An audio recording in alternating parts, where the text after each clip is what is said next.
We begin our journey in Cape Town, South Africa's second largest city, site of its historic port, and home to the National Parliament. Our home away from home, the 1899 Mount Nelson Hotel.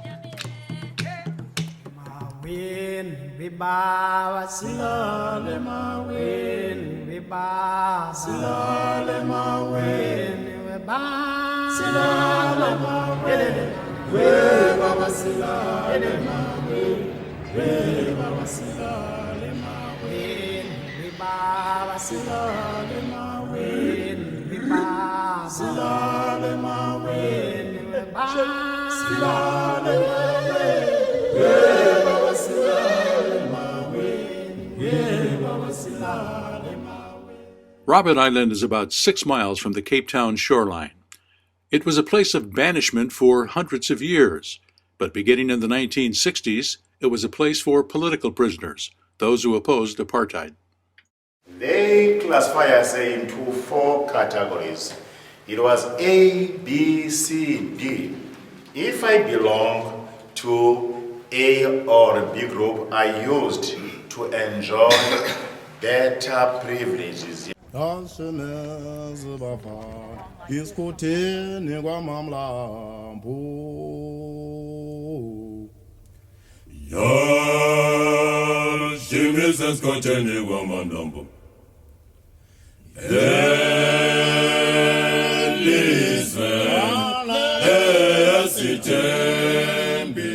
Robben Island is where Nelson Mandela spent 13 years, living in this 7 by 9 foot cell.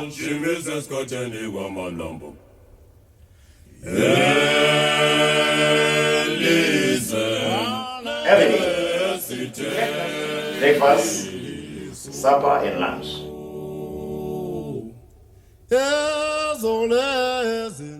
The prisoners spent their days breaking rocks at the limestone quarry, or breaking them up in the courtyard. From Mandela and other leaders, they were also learning how to break apartheid. Apartheid ended in 1994. 3 years later, Robben Island became a museum, and eventually a UNESCO World Heritage Site. Former prisoners occasionally returned for reunions, and Mandela began a tradition, laying down a rock at the old quarry as a memorial.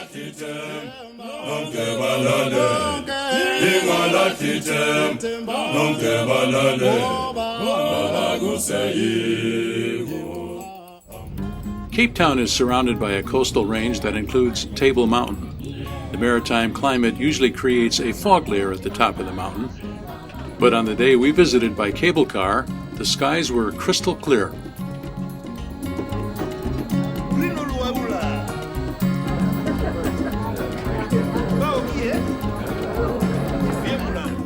For tourists, Table Mountain offers both a beautiful view and a poignant reminder. One African woman accompanying guests told Joanne that it was her first time up to the top of the mountain. The black African woman said she wasn't allowed when she was a little girl. The mountain is also a popular place for rock climbers.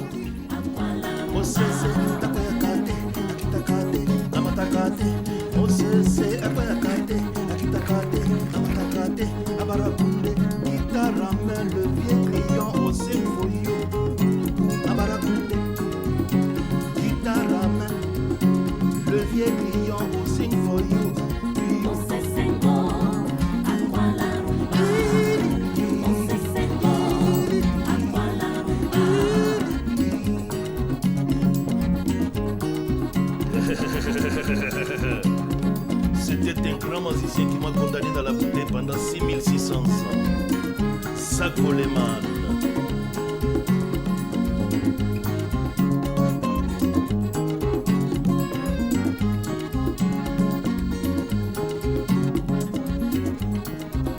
Kalito, Tonton Jacques, Tamapasa, Toaliawa. We spent one day driving around the entire Cape and seeing its sights.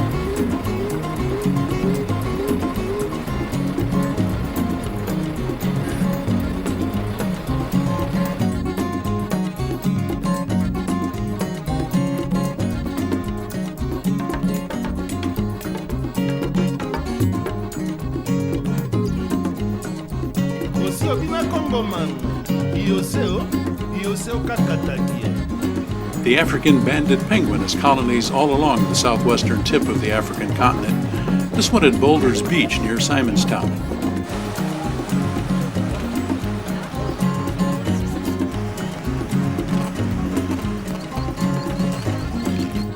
We visit at the beach during breeding season.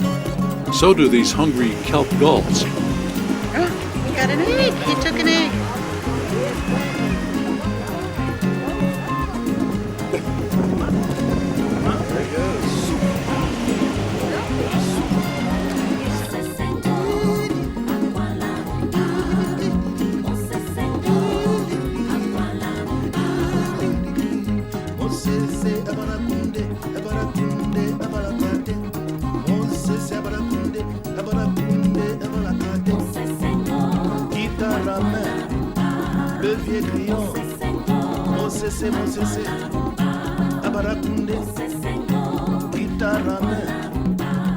For our visit to the storied Cape of Good Hope, we were lucky enough to arrive at the same time as a Chinese tour bus.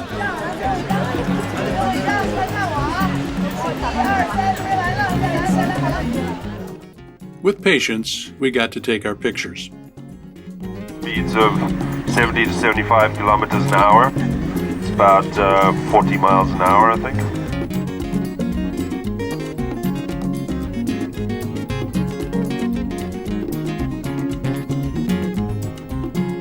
About 90% of the time there's some form of hazy mist hanging here that hasn't been blown away or burnt away by the sun.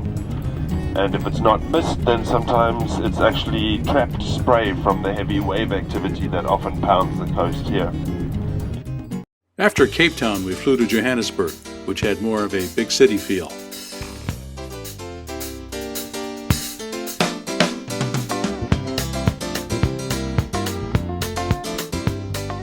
The crime rate in Johannesburg is notorious, so our hotel, the West Cliff, is a few miles outside of the city center.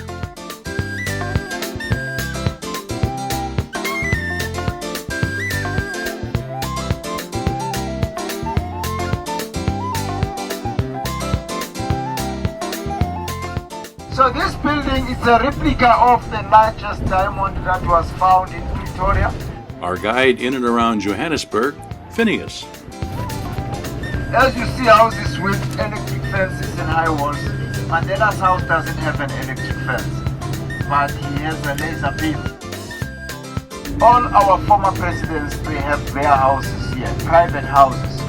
I talk of Nelson Mandela, F.W. de Klerk, and Thabo Mbeki, and also our deputy president. Today he lives here.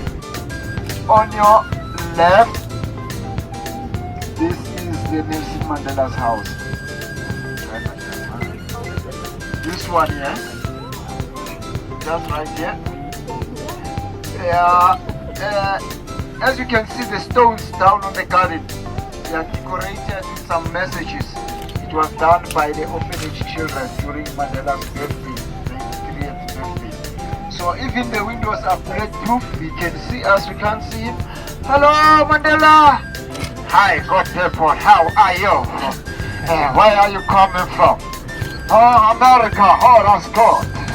People who owned mines in Johannesburg, they lived in Horton. And in Hillbrook, it was a place where the mine workers lived. The mine workers.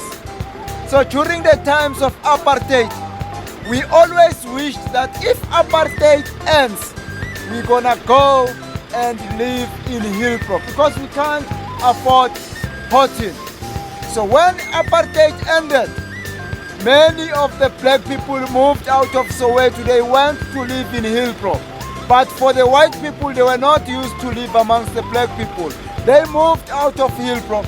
Others, they left even their apartments without selling them. Suddenly we started to have, what we call the vacant. After the wealthy neighborhoods and the inner city, we went to Soweto, the southwest townships, which speak for themselves.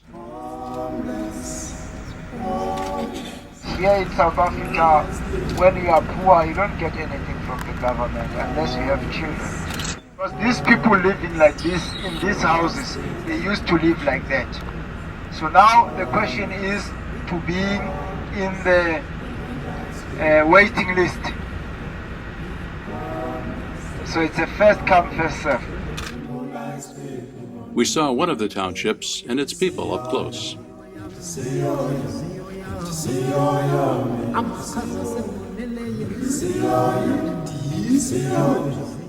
What we saw wasn't entirely depressing. There was dignity and even joy.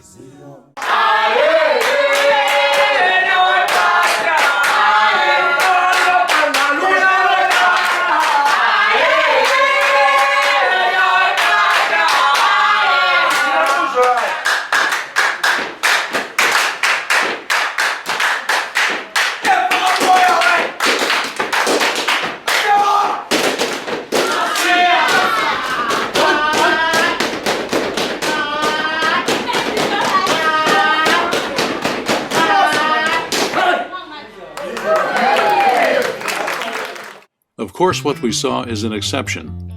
The Cliptown Youth Program attempts to give kids a better chance than their parents had. In one compound, we helped plant an olive tree. It's more than symbolic. It could eventually help feed people.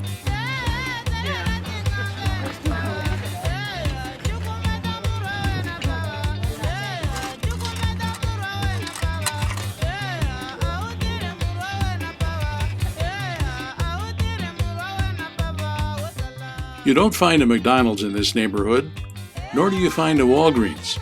Medicine is more traditional. And if the medicine doesn't work, there's nearby surgery. The barber shop is outdoors. All of this a legacy of apartheid. The story of that institution is told at the Apartheid Museum.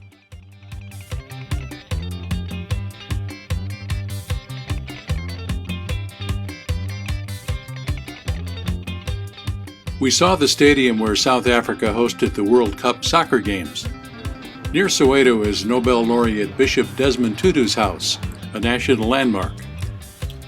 It was right next door to our lunch stop.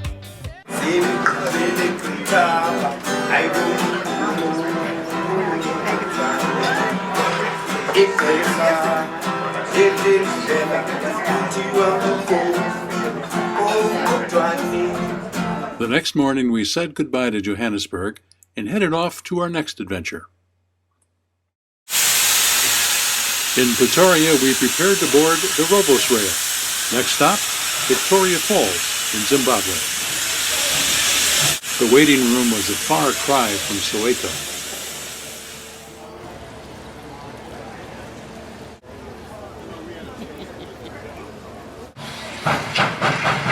Of course, this was all a smoke and mirror show. These old engines weren't actually used for the trip.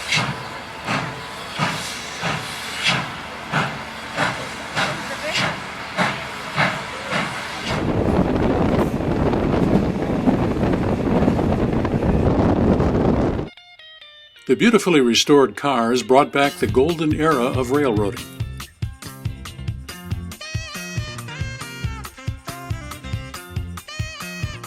The dining was excellent, and so was the service, but the bumpy narrow gauge tracks made walking and taking a shower a bit challenging.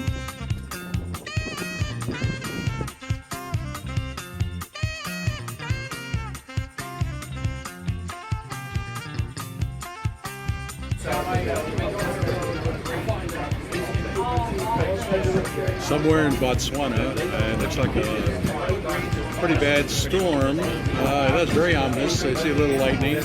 Maybe we'll see a tornado going clockwise. Who knows? We made one stop to visit a cattle farm in Botswana, where we were greeted warmly and introduced to Cappuccino, a really big guy. I know, but I'm thinking maybe there's also a wolf. The farm specializes in the Brahman breed of cattle, which does well in Botswana's hot and dry climate.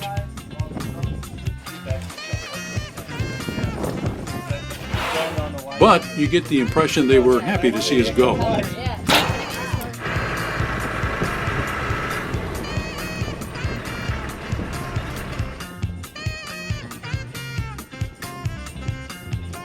Our only other stop was when we crossed the border into Zimbabwe and were confronted by the poverty in that police-state dictatorship. People tried to sell anything and would even trade for old clothes. Zimbabwe is home to Victoria Falls, where the wide Zambezi River cascades into a deep gorge. This is what it looked like from our hotel grounds about a mile away. The hotel was built in 1904 during the British colonial period.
While a guard kept baboons away, it was time for dinner and a show at the Jungle Junction.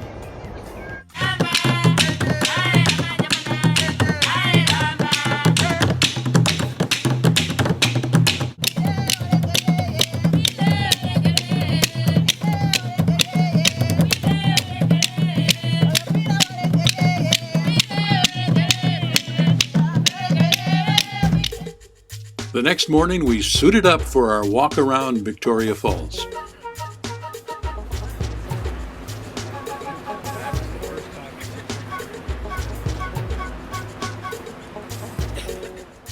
As we entered the falls area, we were greeted by Dr. Livingston, I presume.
This is as close as you can get to Victoria Falls. Obviously, you can't see much because of the mist. But what the heck, we're right at the center point or the close point of the falls.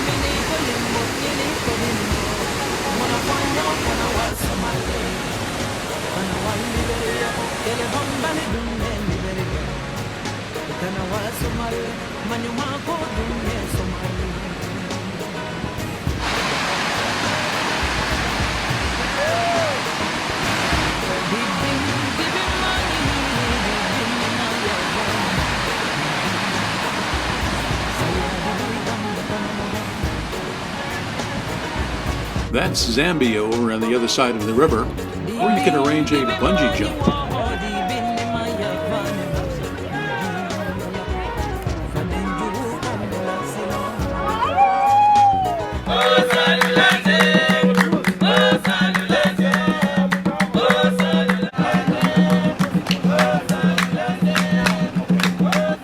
After saying goodbye to Victoria Falls, we passed on a ride that was more than just a journey, and we also passed on the Flight of Angels, but we did take a bus and headed off towards Botswana.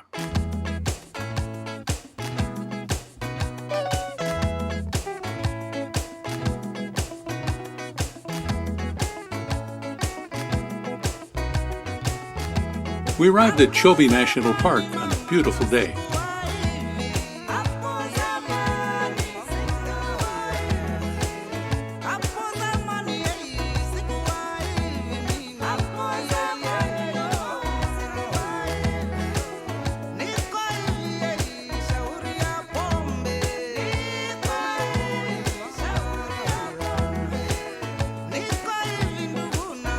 Soon after we arrived, we headed downriver in search of game.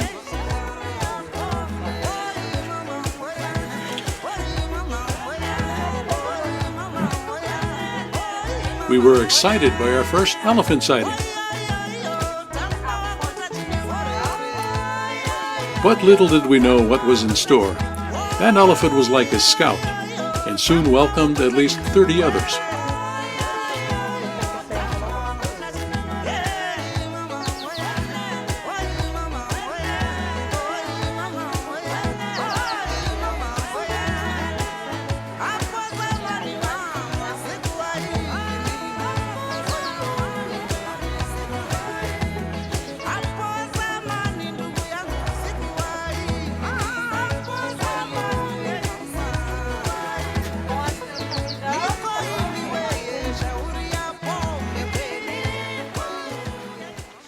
I counted 28 elephants and I missed a whole bunch of them, so we must have had like 50 elephants here. It was really great.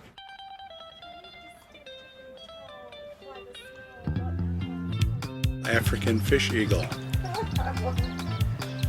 the males, when they cannot keep the pace of the head, they just separate themselves from the herd, form another head, or they just go on their own. Check it out.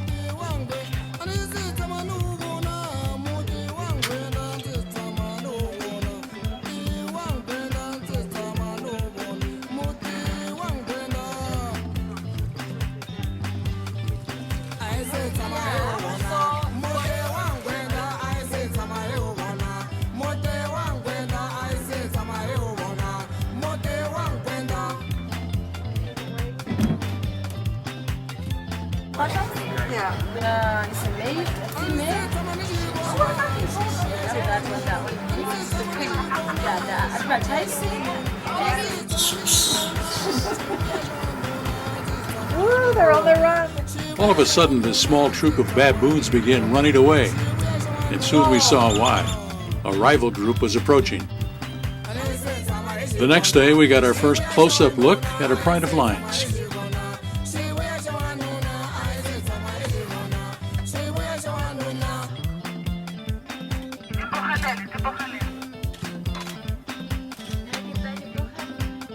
It was a large group of females with their cubs in tow.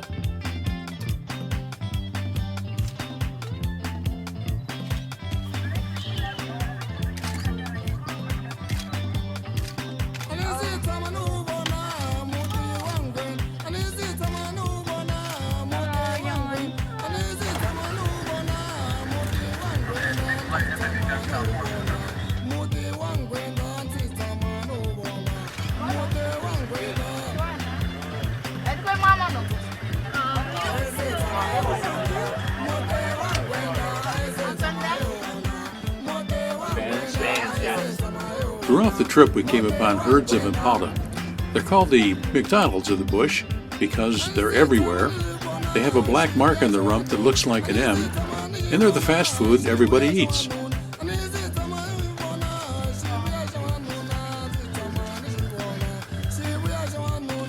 This little guy isn't one of the big five, but he's pretty important.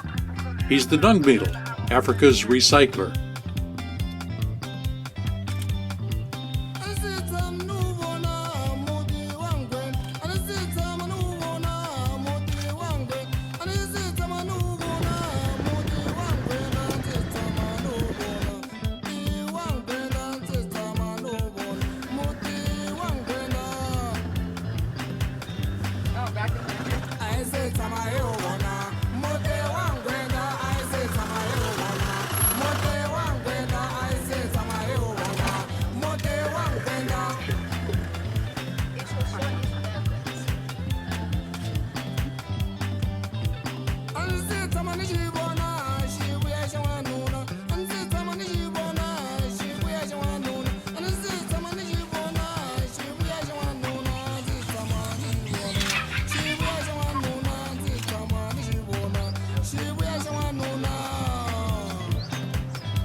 close.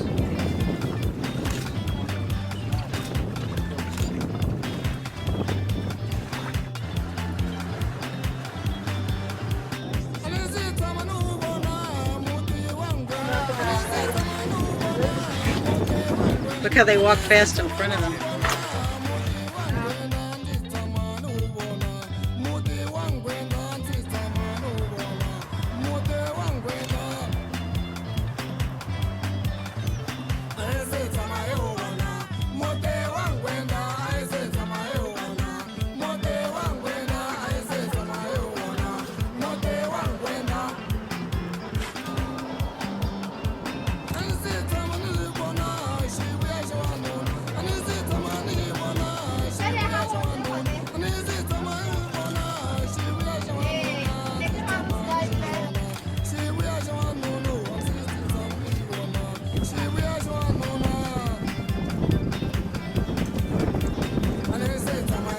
Real carefully walk.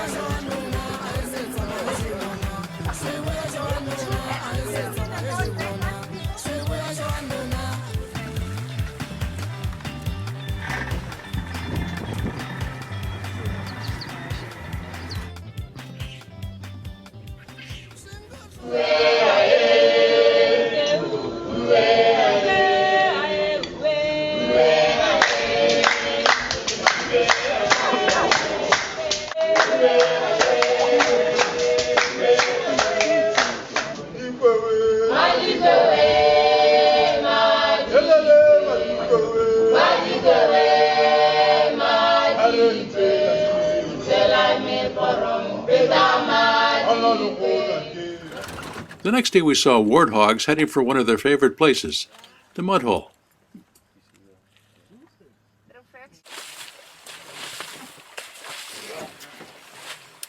I personally took part in this elephant ritual when my shirt and pants got a mud bath.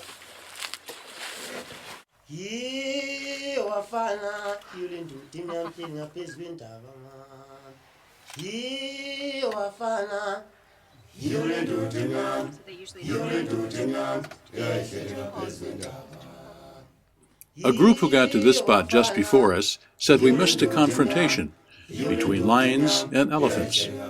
Sometimes it's hard to tell who is the matriarch. Because when they are about Adult elephants are very protective of the young, usually keeping themselves between the babies and any potential threat. This wasn't a greeting, it was a warning. Stay away from the baby.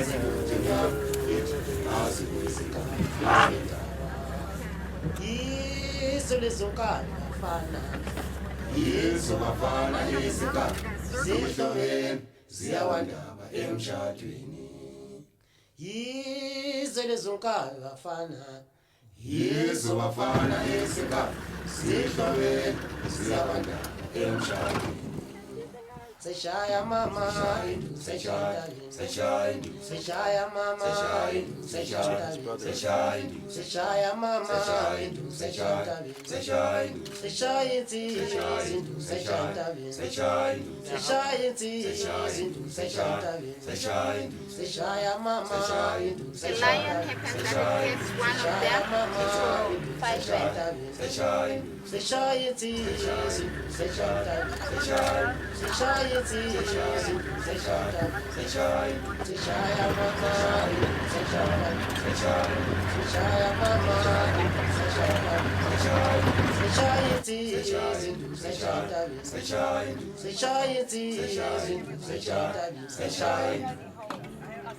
Late afternoon rides ended with snacks and refreshments, hosted by our driver guides, like our guide Obi.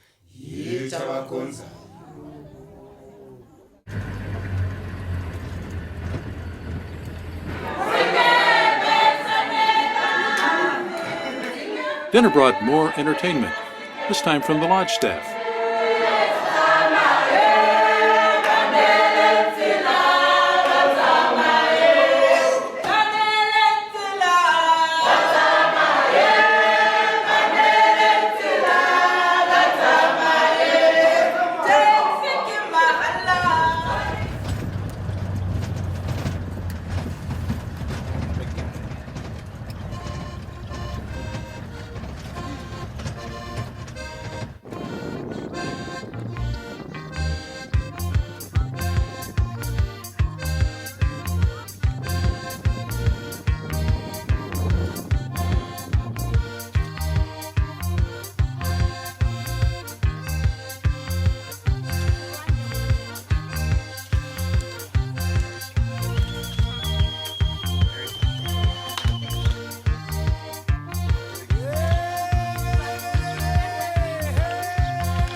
This giraffe's thinking, if I don't move, maybe they won't see me.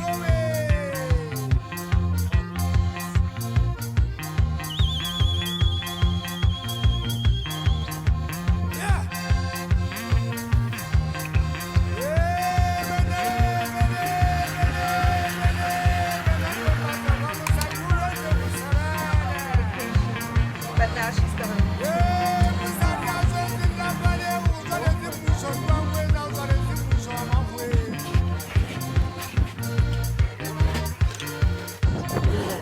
Two crocodiles, each about 3 meters long, lying on what may be a kill that is now decomposed, and they wait for it to really freshen up before they eat it.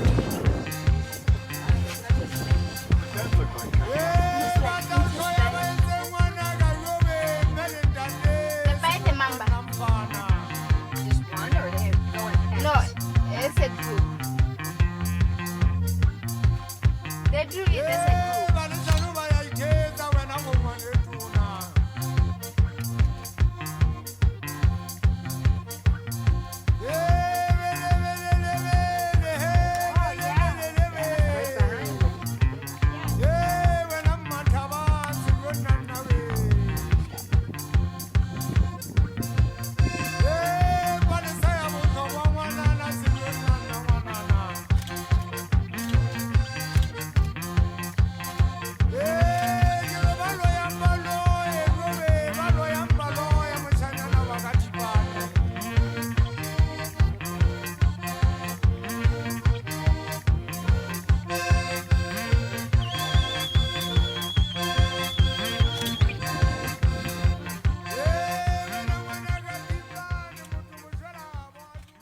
Our last day at Chobe was coming to an end, but still we hadn't seen one of the big five, the elusive leopard.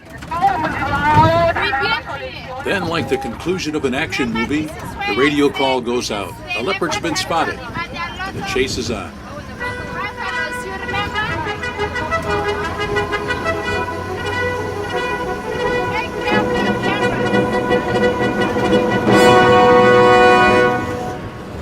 Somewhere in these bushes is a leopard. Right here, we keep missing it. We keep getting the tail. Yeah. Dada, turn my hand off my circle. Hey! It's right there. There you go. Got somebody's shoulder. Hopefully it comes out right here. It didn't go up.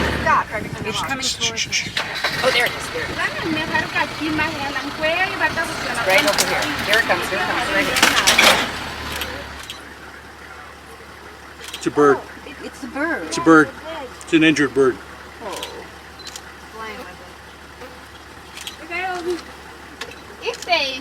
It's soaking really deep. What about if you put the log there? Can you go to get some? Oh, space. Look at it. Yeah, it's a black bird. It's a black feather. Here it comes. Here it comes. Here it comes. There it goes. If you keep quiet, it might come down.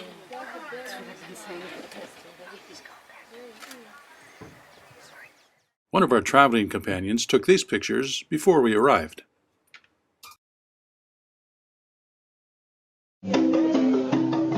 Our adventure at Chobe ended with dinner on the lawn down by the river.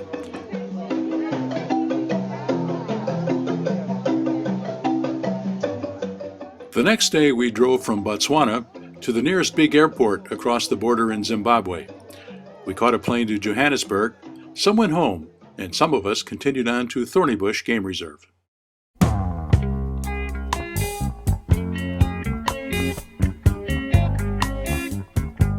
After a bumpy 45-minute ride from the airport, we arrived in the late afternoon and moved into our new home for the next 3 days, a cabin, what amounted to a little house all of our own.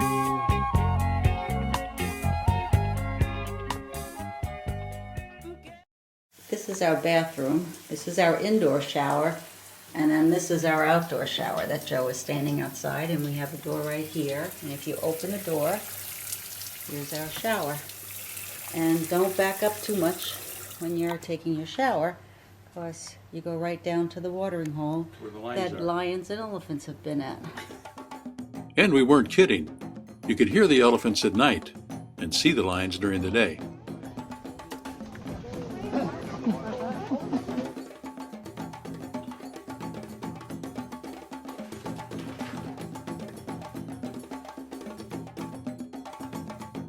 Thornybush was different from Chobe.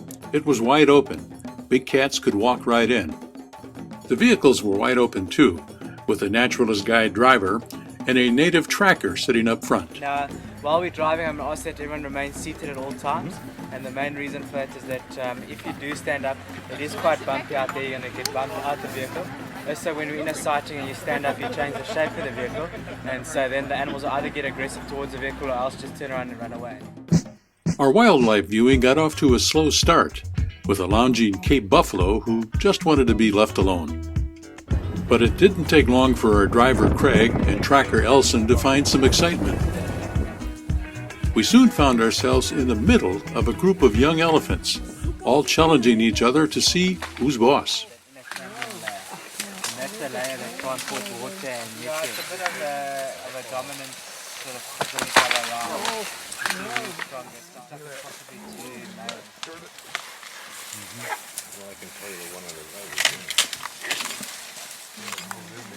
Sometimes we were the ones challenged.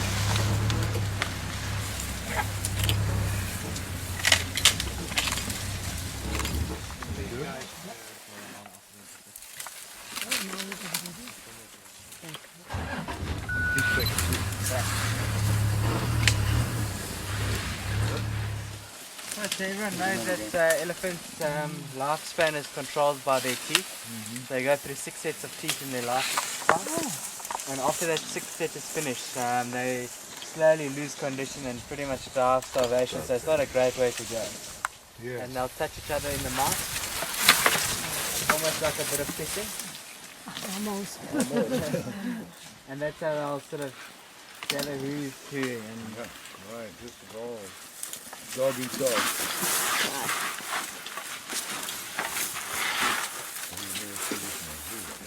They don't slip onto us. So now what's going on over there? oh, there's some kissing. They're kissing? Some open mouth kissing.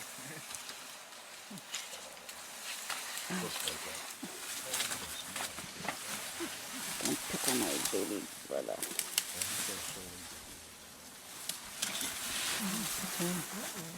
Are they going to back up? Over here, he's backing up. He doesn't see us. Craig?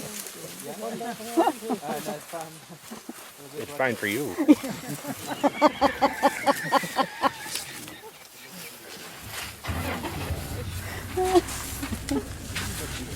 It's fine and there's fine. Look at his ears. Look at him, look at him. Oh, wow. That's so cool. He's going to charge us. At Thornybush, we saw our first white rhino. Because of rampant poaching, Chobe had to remove them for their own safety.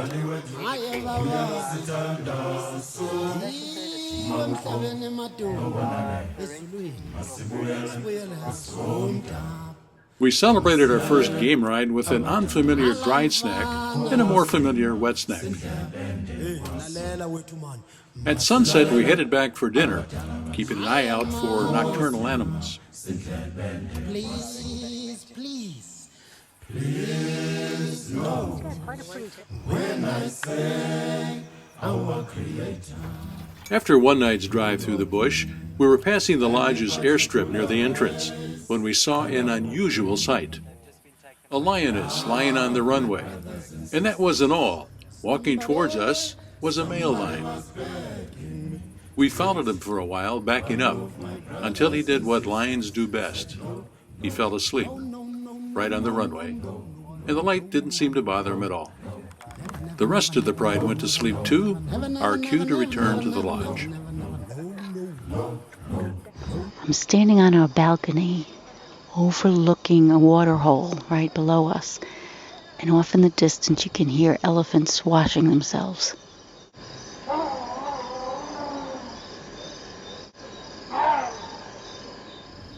Early the next morning, we were back in the bush and rewarded. Yeah, the impalas have seen them, so that's why the impalas are just alarm calling to keep the rest of the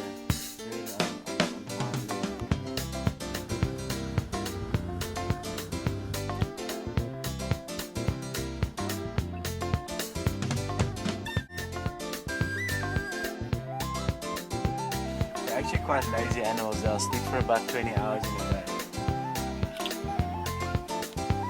You can see at the moment is a frizzy green.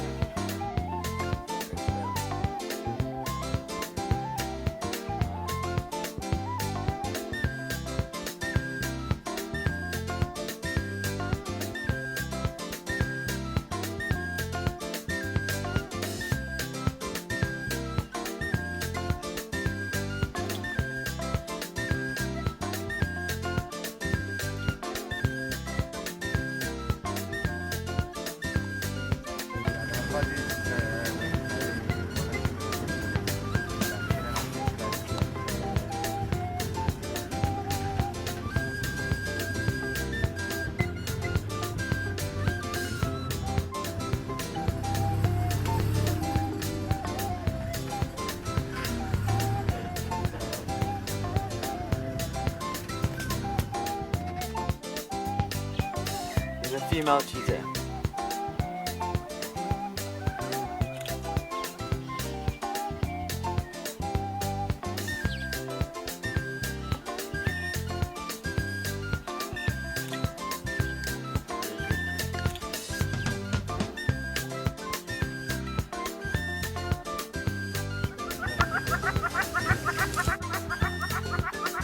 All we need is the leopard to come from the other side.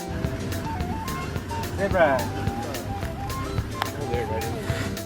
You have to look sort of at the neck will be a little bit thicker on the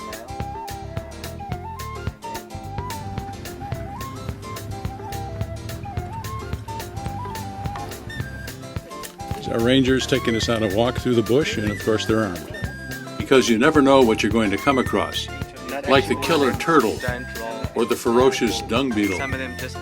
What do you think a 30 caliber slug would do to this guy? Later, we were back on the trail.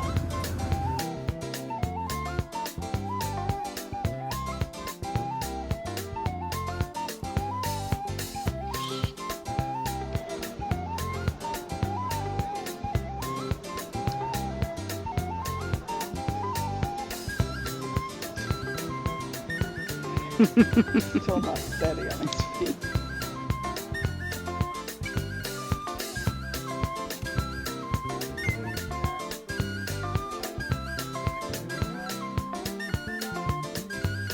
At one point, the driver and the tracker got out to look for something. They wouldn't tell us what. It got worse. Elson and Craig abandoned us, and they took a long walk away. And they took the rifle with them. But it was an example of how good tracker Elson was. He spotted paw prints of 2 leopards and drag marks from a kill, and led us to this impala. The scene may seem gruesome, but this is primal Africa and the circle of life. Nearby, the guides found this beautiful leopard cub. They believe he and his sibling may have killed the impala. Obviously something scent marked there, maybe the mother or another leopard. So he's just smelling that and trying to understand what's going on.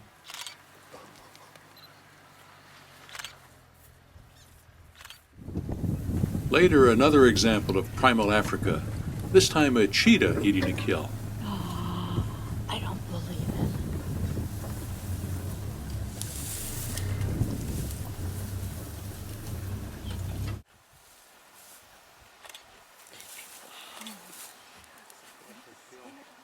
Impala.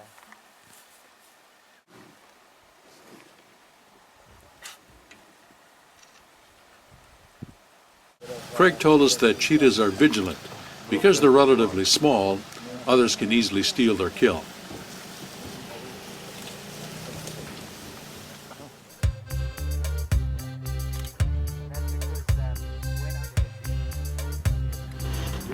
Oh, there he goes. He's going to go behind us. Can you, oh, look, look, look. There's a couple. Oh.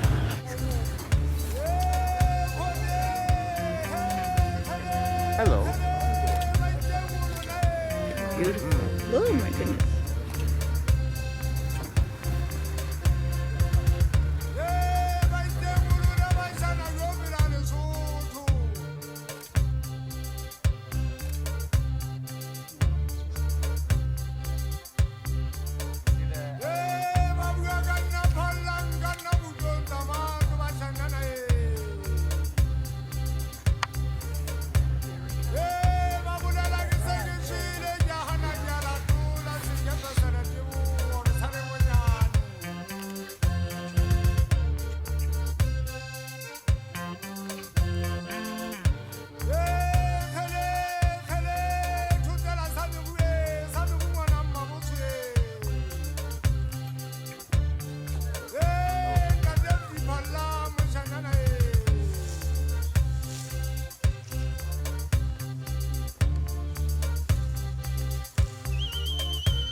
Almost ran into the lions, turned the corner, and there they were.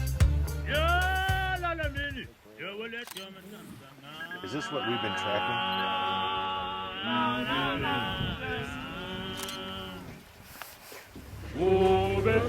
3. 3 lions, 3 female lions. The lions were headed into the bush, and we followed.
This one wanted to check us out. I guess she wasn't hungry. They look like their stomachs are extended a little bit, like they've had food.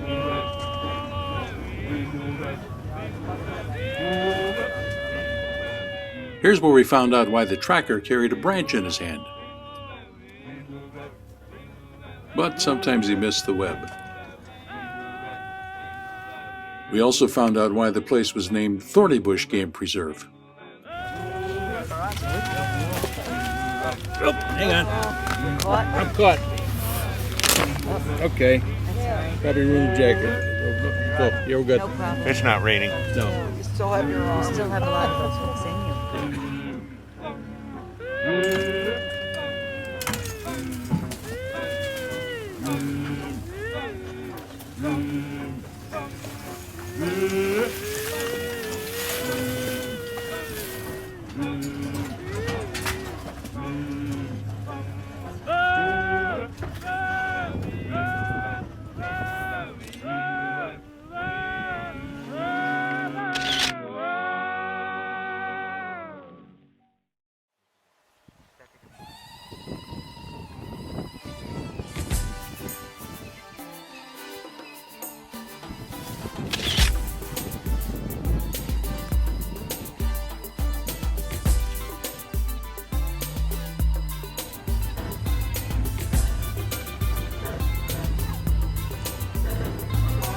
stuck in line country. Trying to get out of a ravine here now.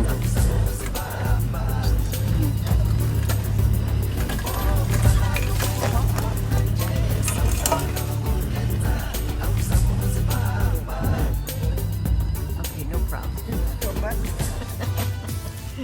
Coming back.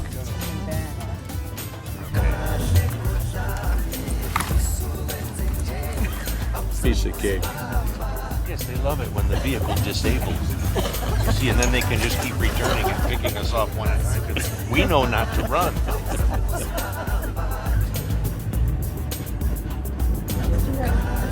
Craig, I think you need a drink.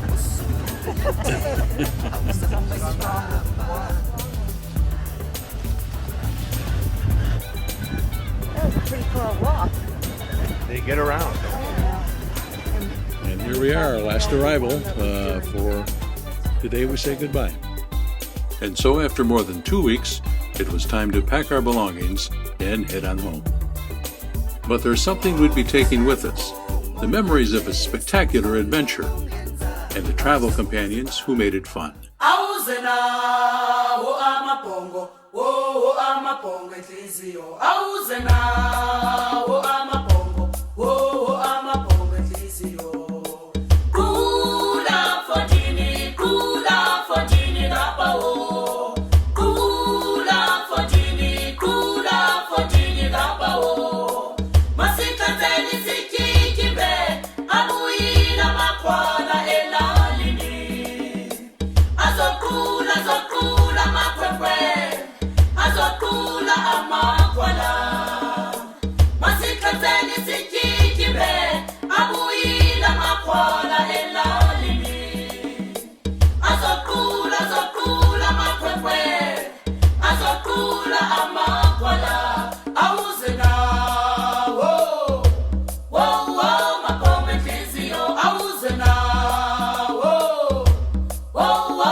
Amabhongo enhliziyo